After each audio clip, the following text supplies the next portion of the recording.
What's going on, everyone? It's DSP, and welcome to another episode of Poorly Cooking with the King. Although in this episode, we're actually going to go a little bit more healthy than some of my previous recipes, simply because a lot of people have been complaining, and I guess it's time to show that I don't only eat, things that might be high in fat or high in cholesterol. What we're going to do today is we're going to whip up a nice tuna salad sandwich, but we're actually going to do it a little bit differently, because unlike regular tuna salad sandwiches, it's not just going to be a sandwich, we're going to make it a panini. But I will show you what I mean in just a little bit. The first thing we need to do is talk about ingredients. For any sandwich, obviously, for tuna salad, the first thing you need is tuna. Now, depending on how much you're going to make, usually the standard can of tuna comes in 5 or 6 ounce varieties. I grabbed 2, and I'm going to make enough tuna salad for 2 cans. However, you can go ahead and if you're only going to make one sandwich, obviously 1 can is going to be more than enough. In this case, each can's 5 ounces, so we're talking roughly 10 ounces of tuna. Now, you're probably going to want the tuna that's in water. I've seen the tuna that's in oil, but that's not very good. It's usually used for other different kinds of recipes, but I wouldn't recommend it for tuna salad. The other primary ingredient in tuna salad is usually mayonnaise, but in this case, I actually do prefer this mayonnaise substitute, which is called Miracle Whip. There are other ones like it, but usually what this does is it's a vegetable dressing that it has a tangy zip to it. It's tangier than regular mayonnaise, but the key to this is that it has less than half the fat and cholesterol than regular mayonnaise. So I'm going to go ahead and we're going to use that to make our tuna salad today. I do actually like Miracle Whip. I used to eat it all the time when I was a kid. Some other things that you'll need, obviously, any fixings that you want to put. So, for example, lettuce. I actually have pre-shredded lettuce here. I'm going to have a piece of cheese on there for a panini. I actually have, these are pretty neat. These are sliced pickles that are lengthwise so that you can put them on a sandwich, which is pretty cool. I personally love bread and butter pickles. I think it's delicious with tuna salad. For tuna salad, there's other ingredients that typically you would include. For example, some chopped celery, some chopped parsley, some chopped onions. In fact, there's one ingredient that I forgot that I'm going to get out of my cupboard right now. Going to put a little bit of garlic powder in this guy to give it a little bit of flavor. Now, if I had those other things, I would go ahead and put those in the recipe, because I do actually like a little bit of chopped celery in my tuna salad, but unfortunately I haven't had a chance to go shopping, and I didn't plan on doing this today. It's just actually I just woke up and I said, man, I'm hungry. I don't feel like going out and buying anything, and actually I was out of regular bread, if you can believe it. All I had is this special ciabatta bread in here right now, because the rest of my bread got moldy this week, and I was like, damn, well, what am I going to do? Rather than run out and buy stuff, I'm just going to whip up something from what I have here. So we're going to make some makeshift tuna salad. Alright, so the first thing you need to do is you need to open your tuna and drain it thoroughly. So we got our can opener here, and obviously you want to be very careful whenever you're dealing with any kind of a sharp household tool. I recommend you get an automatic can opener, because, for example, this one barely even works. It's very hard to even get it to work, but it is what it is. It's all I have right now. And what you're going to want to do, don't actually remove the entire lid, okay? Because what you're going to want to do is drain it. So go maybe 3/4 of the way around, which is what I did there. And then you bring it over. Woo, I can smell the tuna already. Stinky, stinky. But it's delicious. And you go ahead and you drain your tuna. Get all that water out of the can. Try to get it as dry as you can. Okay? Last thing we're going to want is wet and soggy tuna salad. So that's done, and then once you're done with that, you take a knife, any knife. It could be a butter knife, but I just grabbed this knife because it was the closest one. You bend your lid, be very careful, and you just take that and you get your tuna into a bowl. Now, depending on how much tuna salad you're making, obviously you might need a much bigger bowl than this. But in this case, I'm only making enough for a sandwich or two here. I'll probably save a little bit, because I'm sure this is going to be more than enough for one sandwich, and so therefore you might want a bigger bowl later on. All depends. If you're making this for the family, obviously you're going to want a bigger bowl. So we'll go ahead and we'll open this can as well. And like I said, this thing sucks. It was really hard to get it to pierce the can sometimes. There we go. Let's look at that. Popped right off. This is why I hate these old-fashioned can openers, especially the ones they make today, because they don't make them like they used to. Back in the day, everything was made of stainless steel, everything was strong and worked and was durable. Now everything's a piece of crap. because they try to cut corners and everything's made in some third world country. But anyway, I digress. Alright, so we're going to take that. We're going to drain that as well.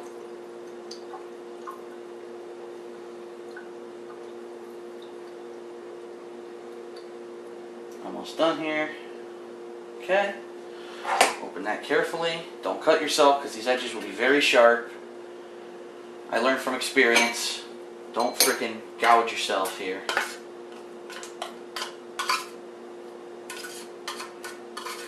Obviously get as much out of the can as you can. It's okay to have a little bit left behind. Alright. I got quite a hefty helping of tuna in that bowl now. So now what I'm going to do is I'm going to add the Miracle Whip. Now, depending on how much tuna you've used is how much Miracle Whip you should use. What they say is for every 6 ounces of tuna, you should use a half a cup of mayonnaise and or Miracle Whip. In this case, I'm going to add it, see how much, what it looks like, and if I need to add more. Half a cup per 6 ounces, well I've got 10 ounces, so you figure I might end up using all of my Miracle Whip here actually, because I don't have a heck of a lot left. This might be the end of it. And like I said, unlike mayonnaise, this is vegetable based. It has a lot less, shit, where's my cup? There we go. A lot less calories, a lot less fat, a lot less cholesterol than regular mayonnaise. And so it even looks identical to mayonnaise. It actually does taste quite different. It has a tangy zip to it that I personally like. So let's see if I get that in there. That's little, it's probably about half a cup, maybe a little bit more.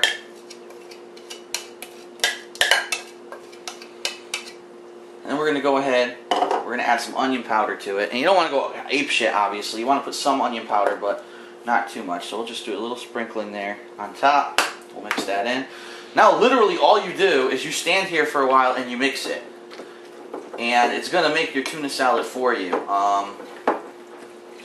And it's really nothing to it. It's just mixing, mixing, mixing until you've got the consistency that you're looking for.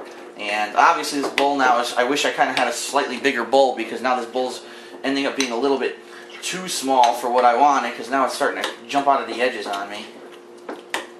Woo, I can smell that onion powder.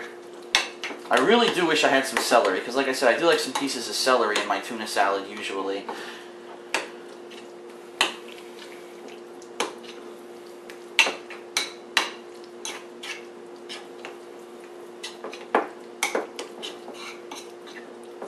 Obviously, this is way too much for one sandwich. Any person who would sit there and just eat one whole bowl of this with tuna salad, you're going to freaking die, man. Don't do that. But I'm going to show you what I'm going to do, how I'm going to make this an interesting sandwich rather than just a plain sandwich.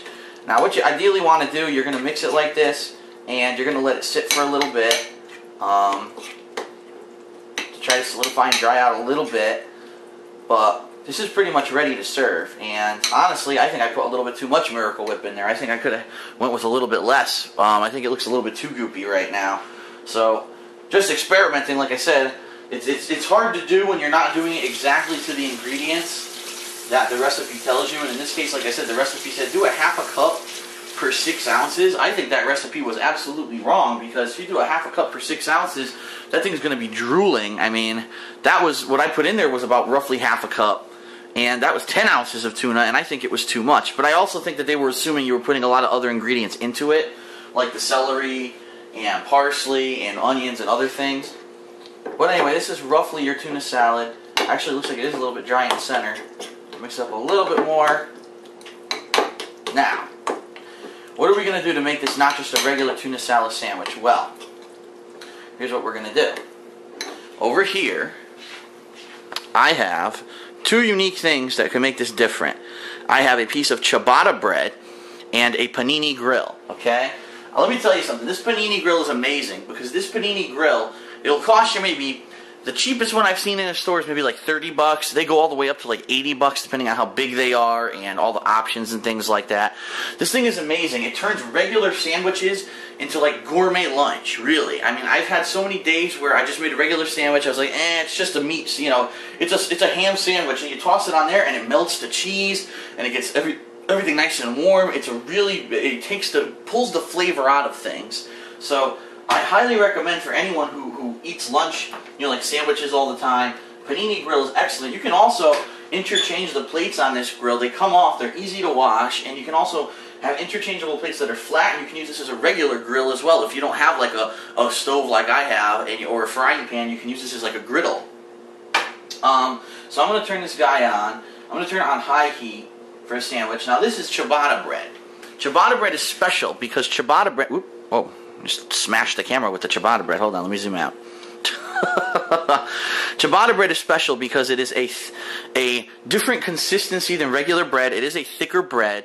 And what this is made to basically do is it grills very well. When it toasts, it turns into like a hard toast, and it can be flattened like on the Panini grill. As you're going to see, it's really good for grilling. So what we're going to do is we're going to start building our sandwich on this ciabatta bread over here, and then we're going to toss it on the Panini grill. So let's actually start to clean up a little bit. The Miracle Whip's done. I'm done with the can opener. Get that out of the way. Okay. Done with this. This will get washed. Man, I really wish I had other ingredients, because that is a soggy tuna salad, and I wish it wasn't that soggy, but there's not much I can do about it now. Alright. I'm going to open my... Obviously, you don't have to buy pre-cut lettuce. This is just, they had it on sale at my store, and I was like, wow, pre-cut lettuce, that's an easy way out, rather than having to actually, buy a head of lettuce and start cleaning it and stuff like that. This is pre-washed, pre-cut lettuce that you can use on a sandwich. So we're going to go ahead and just take some of our tuna salad that we just made. We're going to put it on our panini bread. I'm sorry, our ciabatta bread. Take that back. Panini bread is different. There is bread specifically called panini bread that is different than this bread. Go ahead and apply it. Now remember, the way that this is going to work is it's going to go on the grill, it's going to push it down. So what you want to try to do is get as much towards the center of the bread as possible, so that when the pressure gets applied on top, it'll squish it out and it'll evenly distribute amongst the bread. And we'll put a little bit more. So this is enough for maybe another 2 sandwiches actually. Any crackling noises you hear right now, that's actually the panini grill. It's actually warming up, and it makes those noises as it warms up. Alright, so let's get that out of the way. Up next, we should probably do some of the pickles. So what we'll do is we've got some pickles here, and we grab a fork.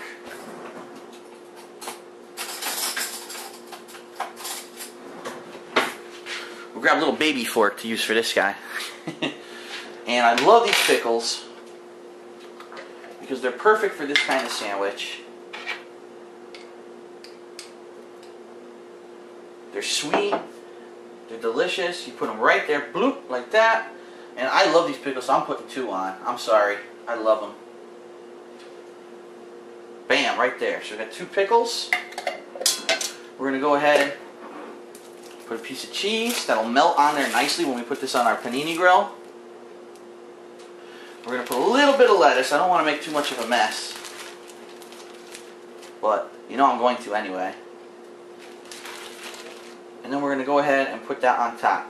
So when this cooks on our panini grill, you're going to see it's going to toast it nicely. Actually, I've put too much tuna on the sandwich because I can already see it's running off. So I'm going to take some of this off the edges.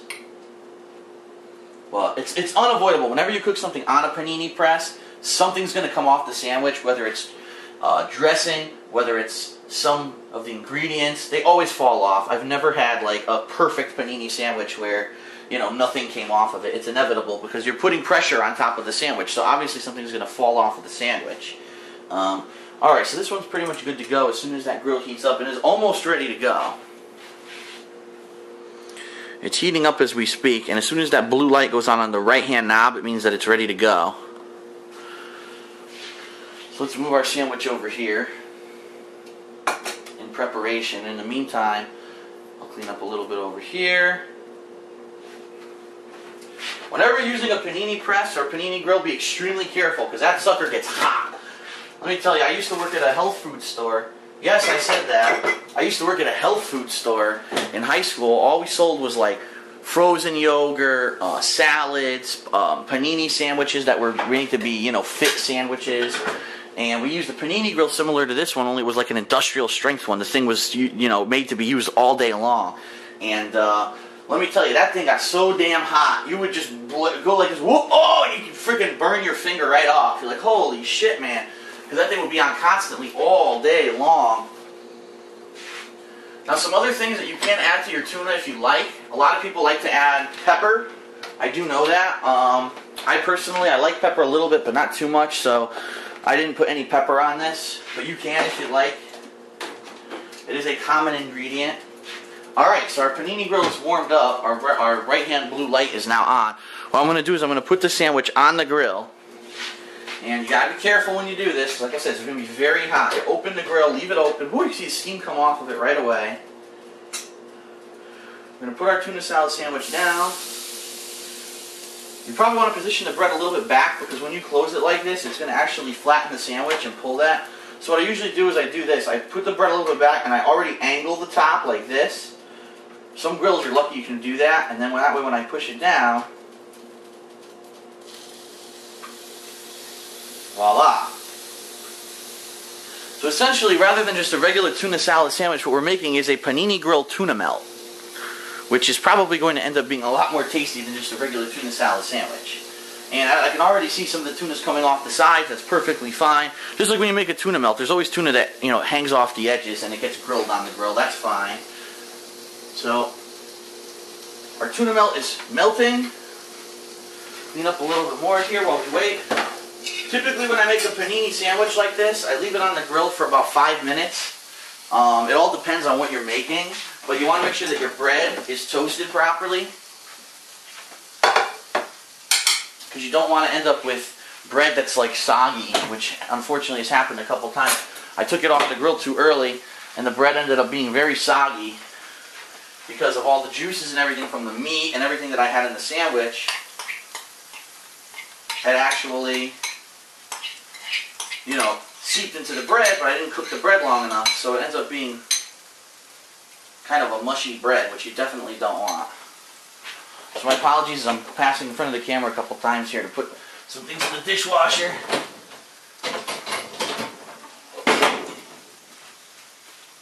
We're almost done. Some other common things that you put on a tuna melt: lettuce, tomato. Some people like bacon. I've seen some interesting things added to tuna melt sandwiches, so it's totally at your discretion and your taste. That's the cool thing about this kind of a sandwich, is that you have very many variations of ways you can make it. And the basic recipe is just tuna and mayonnaise or a mayonnaise substitute, so it's very easy to make. It's not that messy. It's not that big of a deal. In fact, the biggest mess we're going to have, as you're going to see, is going to be the grill, because some of that tuna is going to have seeped onto the grill, and it's going to end up being a little bit messy to clean up.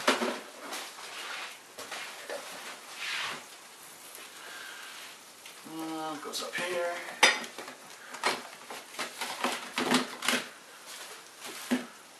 I apologize, I don't have a fast motion camera, you know. I'm not going to edit this video to skip to when it's done, so if you're bored right now, go take a piss, go take a shit, go jerk off, go do whatever you need to do, go walk your dog, go slap your baby on the back.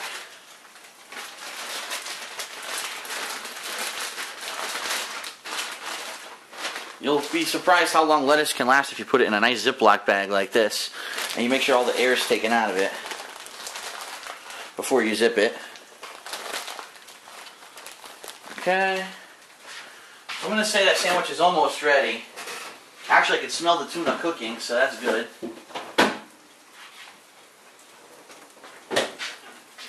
Take a look. Oh yeah, now it's moved unfortunately, but you see our bread is toasting, so this is about ready. Unfortunately, most of the tuna has seeped off the bread because I put too much Miracle Whip in it because the recipe was wrong. So now at least I know, you know, for the future, do not put that much. If you're going to do, say, up to 10 ounces of tuna, put a little bit less than half a cup. That was just, it was too much Miracle Whip for what was there. In fact, I might take another can of tuna and add it to that leftovers that I have to try to even it out. It was way too much. Alright, so I'm just going to go ahead, rather than wait, I'm going to take it off. As you can see, it made a mess on our panini grill, which we'll have to clean up later, but do not do that immediately because it is so freaking hot. Now that is one messy sandwich. And the reason it's so messy is because there's way too much Miracle Whip in it, so that's a shame. If it had just a little bit less Miracle Whip, it wouldn't have been this goopy, and all of our ingredients wouldn't have slid like that. They all kind of slid right off the sandwich, but try to get them back on there a little bit. Our cheese is already melted to the pickle, so that's going to be hard. That's going to be a messy sandwich to eat, but you understand the basic recipe of tuna salad is very easy. And I'm kind of disappointed with the presentation. I guarantee you this is going to taste good.